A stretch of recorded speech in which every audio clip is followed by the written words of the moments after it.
ഇറങ്ങിയാ പൊക്കണോ? ഇല്ല ഇതിപ്പോൾ head install ചെയ്തിട്ടുണ്ട്. ഇതിന് ബോൾട്ട് ഇട്ട് സെറ്റ് ചെയ്യാൻ പോവാണ്. പിന്നെ ടോർക്കുണ്ട്. ഫസ്റ്റ് 40 ന്യൂട്രലിനും, അത് കഴിഞ്ഞ് ഡബിൾ 90 ആണ്. 290 അടിക്കണം. അതാണ് അതിൻ്റെ ടോർക്ക് മെഷറിങ്. ഇതിപ്പോൾ നമ്മളിതിന് 40 ടോർക്ക് അടിക്കാൻ പോട്ടോ. 40 ടോർക്ക് അതിൻ്റെ ന്യൂട്രൺ മീറ്റർ. 90 ഡിഗ്രി നമ്മൾ ചെയ്യുമ്പോഴത്തേക്കും മാർക്ക് ചെയ്യും. മാർക്ക് ചെയ്തിട്ട് അതിൻ്റെ ഈ മാർക്കുണ്ടോ, ഇതിൽ നിന്ന് 90 ഡിഗ്രി വരും. അതാണ് മാർക്ക്. ഇതിന് ഹെഡിന് ഡബിൾ 90 ആണ് പറയാം കമ്പനി. നമ്മളിപ്പോൾ ടൈറ്റ് ചെയ്യുമ്പോൾ നടുക്കുന്നതാണ് ടൈറ്റ് ചെയ്യുക.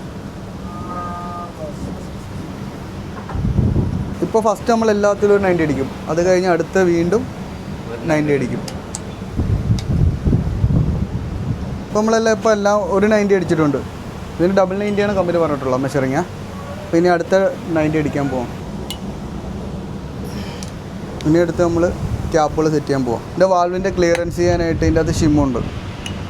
ഈ ഷിമ്മ് നമ്മൾ കറക്റ്റ് മെഷറിങ് നോക്കി ഒരു ഇത് പറഞ്ഞിട്ടുണ്ട്, അതിന് മെഷറിങ് പറഞ്ഞിട്ടുണ്ട്. ആ മെഷറിങ്ങിൻ്റെ അനുസരിച്ചാണ് ഇതിൻ്റെ അകത്ത് നമുക്ക് വാൽവ് സെറ്റ് ചെയ്യാൻ പറ്റും, ക്ലിയറൻസ് സെറ്റ് ചെയ്യാൻ പറ്റത്തുള്ളൂ. ഇതാണ് അതിൻ്റെ ഷിമ്മ്. ഈ ഷിമ്മിന് തിക്നെസ് ഉണ്ട്. ആ തിക്നെസ് നോക്കി നമ്മൾ ക്ലിയറൻസ് സെറ്റ് ചെയ്യാം. ഇത് വെച്ച് ഇങ്ങനെ അളക്കും. ഇങ്ങനെ ഓരോന്നിനും ഓരോ അളവ് വരും. ഇതിന് ഏതാ വേണ്ടതെന്ന് നോക്കി നമ്മൾ അളവ് നോക്കിയിട്ട് അങ്ങനെയാണ് വാൽവിൻ്റെ ക്ലിയറൻസ് സെറ്റ് ചെയ്യുന്നത്. ഈ വണ്ടിക്ക് 2 പ്രത്യേകിച്ച് ശ്രദ്ധിക്കേണ്ട കാര്യം കുത്തുക. വാൽവ് കുത്തും, പെട്ടെന്ന് കുത്തും. അത് ശ്രദ്ധിക്കുക. മെയിനായിട്ട് ശ്രദ്ധിക്കേണ്ട 2 ഇതിൻ്റെ ടൈം ബെൽറ്റ് ചെയ്യാൻ നേരവും ശ്രദ്ധിച്ച് ചെയ്യേണ്ട ഇതാണ്. അവിടെ റോപ്പ് പൊട്ടില്ലേ? അടുത്തെന്തായി? സെറ്റാക്കിയോ? സെറ്റാക്കണം അടുത്ത്. പക്ഷെ എൻ്റെ അതൊക്കെ പൊട്ടണമെന്ന് വെച്ചൊന്ന് ആലോചിച്ചോക്കാം. ക്യാമ്, ഇൻടേക്ക് വാൽവിൻ്റെ ക്യാമ്, എക്സോസ്റ്റ് വാൽവിൻ്റെ ക്യാമ്, ഇതാണ് എൻ്റെ ക്യാപ്പുകളാണ്. ഇതോ ഇനി നമ്മൾ ഇതിൻ്റെ ക്ലിയറൻസ് ചെക്ക് ചെയ്യണം.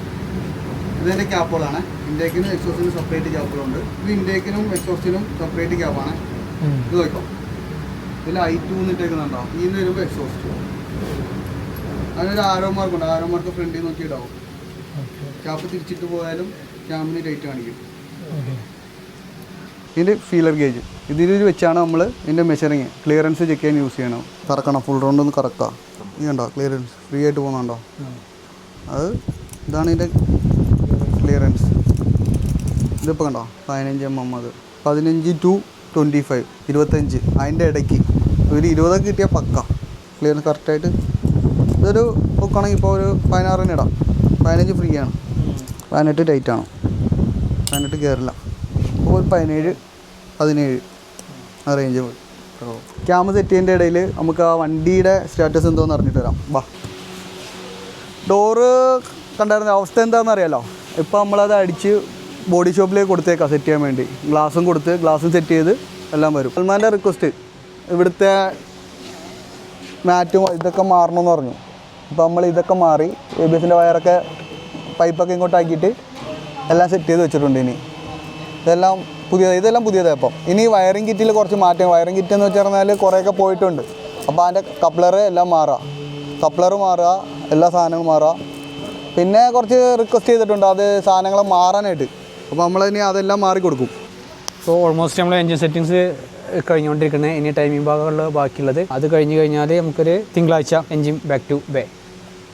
ഇന്ന് നമ്മൾ ചെയ്ത ഹെഡ് അസംബ്ലിംഗ് ആയിരുന്നു. അത് നമ്മൾ ചെയ്തത് ഇവിടുത്തെ സീനിയർ സൂപ്പർവൈസർ സാവിയോ ആയിരുന്നു. അപ്പോൾ ഇതുവരെ നമ്മൾ ചെയ്ത വർക്കിൽ എന്തെങ്കിലും ഡൗട്ടുകൾ ഉണ്ടെങ്കിൽ നിങ്ങൾക്ക് കമാൻഡ് ചെയ്യാം. എനിവേ സൈനിങ് ഓഫ് ഹംസ വിത്ത് അമിഗോസ്.